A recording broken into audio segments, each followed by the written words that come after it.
Hello, this is a very quick video just to introduce the heritage dulcimer that's built by Chas Hagen in Ozark, Missouri.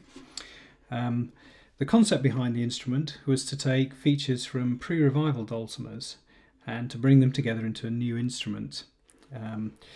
There's nobody at the moment making this style of dulcimer that carries the features of pre-revival dulcimers for players who want to use older playing styles, who are interested in older playing styles. So let's have a look at some of the features. First off, on the headstock we've got 3 pegs. It's a 3-string dulcimer and we've got 3 wooden pegs. You'll have seen at the start of the video that it's not too difficult to tune the dulcimer itself when using wooden pegs. I actually quite like that sort of kinesthetic start to my playing. Quite enjoy that. And also this dulcimer, because the fret layout is in just intonation rather than equal temperament, or it's almost in just intonation. I'll come on to that in a minute. It means that you can tune to perfect pitch. So it means that your fifths, your roots, your thirds, sixths and octaves are all perfect. So it's quite easy to tune the dulcimer to itself because it's easier to find a perfect interval than it is to find an imperfect interval. It's very much a player's instrument, this, as you'll tell as I go on. Okay, let's come on to the body. The body is quite wide, which gives it a lot of projection, but it's also quite shallow, which then allows the drones to balance nicely against the melody string. It's got fiddle edges. This is not something that you see on any contemporary dulcimers now, really. People don't make with fiddle edges anymore. I think it's a beautiful feature of the dulcimer. The woods that we've used are black walnut for the back and the sides and the fretboard, and then cherry for the top. And this gives a nice balanced sound to the instrument. It's a beautifully balanced instrument. The fretboard itself sits quite high. It'll work with either an underhand grip or an overhand grip for note playing. The fret layout themselves are, we took this fret layout off of Glen dulcimer.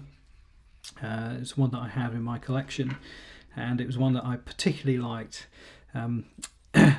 The scale from the third onwards is pretty much perfectly in just intonation, and from the nut to the third fret there's a slight adjustment from just intonation, which means that if you're chording down the bottom end, it allows some balance for these, particularly first fret notes. The instrument will work traditionally with a noter.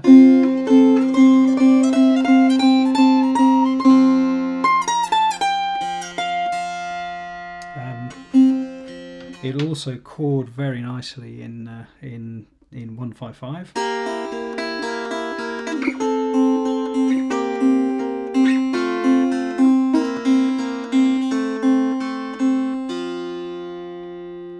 So it's quite a versatile instrument. What I like in particular in using just intonation rather than modern equal temperament is just the smoothness of the harmonies.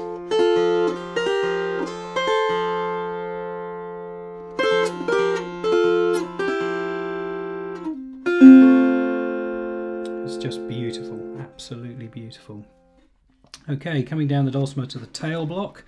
This is a typical Kentucky style tail block. It's quite thick, and it's slotted, so it'll take either ball end or loop end strings, and then it's pinned as well, so you can take loop end. When we've produced the instrument, we have dropped in. This one has micarta nut and micarta bridge, but they're all loose slotted, so they're dropped into slots and they're not glued.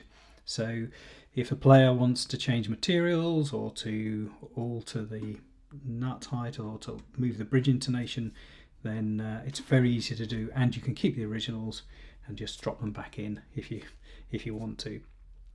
So that's the instrument, the Heritage model.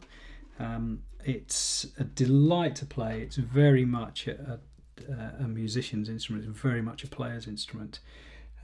So I'll finish with a little tune with Quill and Nota, I think.